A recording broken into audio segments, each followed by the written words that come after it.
How long BCCI can give cushion to GG to overcome the transition period of Indian test team? India need more time or not? It's optimistic mentality works. Kiran ಅವರೇ, ಭಯಂಕರ question ಕೇಳ್ಬಿಟ್ಟಿದ್ದ. ನಾನು ನೋಡ್ತಾ ಇದ್ದೆ, Gautam Gambhir coach ಆಗಿ ಬಂದ್ಮೇಲೆ test ಅಲ್ಲಿ ಏನ್ ಸಾಧನೆ ಅಂತ.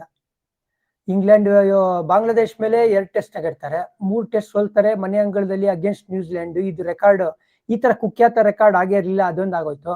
BGTಗೆ ಹೋಗ್ತೀವಿ, 2 ಕಂಟಿನ್ಯೂಸ್ ಸೀರೀಸ್ ನ ಗೆದ್ದಿರ್ತೀವಿ, 3rd ಸೀರೀಸ್ ನ ಸೋತ್ಕೊಂಡ್ಬರ್ತೀವಿ. ಅಂದ್ರೆ ಸುಮಾರು ವರ್ಷ ಆದ್ಮೇಲೆ ಹೋಗಿ ಆಸ್ಟ್ರೇಲಿಯಲ್ಲಿ ಒಂದು ಸೀರೀಸ್ ನ ಸೋತ್ಕೊಂಡ್ಬಂದಿದ್ದಾರೆ. ಇಂಗ್ಲೆಂಡ್ ಅಲ್ಲಿ ಅನ್ಕೊಂಡ್ವಿ ನಾವು ಗೆಲ್ಬೋದು ಅಂತ, ಅಲ್ಲಿ ಡ್ರಾ ಮಾಡ್ಕೊಂಡ್ಬರ್ತೀವಿ. ಸೊ ಹೇಳ್ಕೊಳಕ್ಕೆ ಇನ್ನ ಗೌತಮ್ ಗಂಭೀರ್ ಅವ್ರದ್ದು ಟೆಸ್ಟ್ ಅಲ್ಲಿ ಸಾಧನೆ ಅಷ್ಟೊಂದಿಲ್ಲ. ಅದಕ್ಕೋಸ್ಕರ ಈ ಫಾರ್ಮೆಟ್ ಅಂತ ಬಂದಾಗ ಅವ್ರ ಕತ್ತ ಮೇಲೆ ಕತ್ತಿ ಇದೆ ಅಂತ ಹೇಳ್ಬೋದು. ಅಟ್ ದ ಸೇಮ್ ಟೈಮ್ ನಾವು ವೈಟ್ ಬಾಲ್ ಕ್ರಿಕೆಟ್ನು ಸ್ವಲ್ಪ ಡೀಪ್ ಡೈವ್ ಅನಾಲಿಸಿಸ್ ಮಾಡಿದ್ರೆ, ಓಕೆ, ಗಂಭೀರ್ ಅವರ ನೇತೃತ್ವದಲ್ಲಿ ಅಥವಾ ಕೋಚಿಂಗ್ ಅಲ್ಲಿ ಯಾವ್ದಾದ್ರು ಗೆದ್ದಿದೀವಿ? ಚಾಂಪಿಯನ್ಸ್ ಟ್ರೋಫಿ ಎಲ್ಲಿ ನಡೀತು?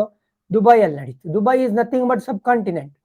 ಸೊ ನಮ್ಮ ಪ್ಲೇಯರ್ಸ್ಗಳು ಇಲ್ಲಿ ಎತ್ತಿದ ಕೈ, ಆ ಸ್ಪಿನ್ ಕಾಂಬಿನೇಷನ್ ಇದ್ರೆ ನಾವು ಈಸಿಯಾಗಿ ಮಠ ಹಾಕ್ಬಿಡ್ತೀವಿ. ನೆಕ್ಸ್ಟ್ ನಾವು ಏಷ್ಯಾ ಕಪ್ ಗೆದ್ವಿ. ಅಣ್ಣ, ಏಷ್ಯಾ ಕಪ್ ಗೆಲ್ಲಿಲ್ಲ ಅಂತ ಹೇಳಿದ್ರೆ ಎಕಾಮಕ ಉಗ್ದಿರೋರು ಜನ ಅಲ್ವಾ? ಯಾಕಂದ್ರೆ ಏಷ್ಯಾ ಖಂಡ ಅಂತ ಬಂದಾಗ ನಾವು ಎತ್ತಿದ ಕೈ, ವರ್ಲ್ಡ್ ಟಾಪ್ ಟೀಮ್ಸ್ ಅಂತ ಮಾತಾಡಿದಾಗ ಆಮೇಲೆ ಏಷ್ಯಾ ಕಪ್ ಗೆಲ್ಲೋದೇನೋ ಅಷ್ಟೊಂದು ದೊಡ್ಡ ಆಶ್ಚರ್ಯ ಇಲ್ಲ. ಹಾಗಾಗಿ ರಿಯಲಿಸ್ಟಿಕ್ ಆಗಿ ನೋಡಿದ್ರೆ ಗಂಭೀರ್ ಅವರ ಒಂದು ಕೋಚಿಂಗ್ ಟೆನ್ಯೂರ್ ಅಲ್ಲಿ ಟೀಮ್ ಇಂಡಿಯಾ ನೆಕ್ಸ್ಟ್ ಲೆವೆಲ್ಗೆ ಹೋಗ್ಬಿಟ್ಟಿದೆ, ಆತರ ಸಾಧನೆ ಮಾಡಿದೆ ಅಂತ ಹೇಳಕ್ಕಾಗಲ್ಲ ಎದೆ ಮುಟ್ಕೊಂಡು. ಹಾಗಾಗಿ ನಿಜವಾಗ್ಲೂ ಈ ಟೆಸ್ಟ್ ಗೆಲ್ಲಿಲ್ಲ ಅಂತ ಹೇಳಿದ್ರೆ ಗಂಭೀರ್ ಅವ್ರಿಗೆ ಗಂಭೀರವಾದ ಸಮಸ್ಯೆ ಇದೆ ಅಂತ ಅನಿಸ್ತಾ ಇದೆ as coach, especially test cricket ಅಲ್ಲಿ.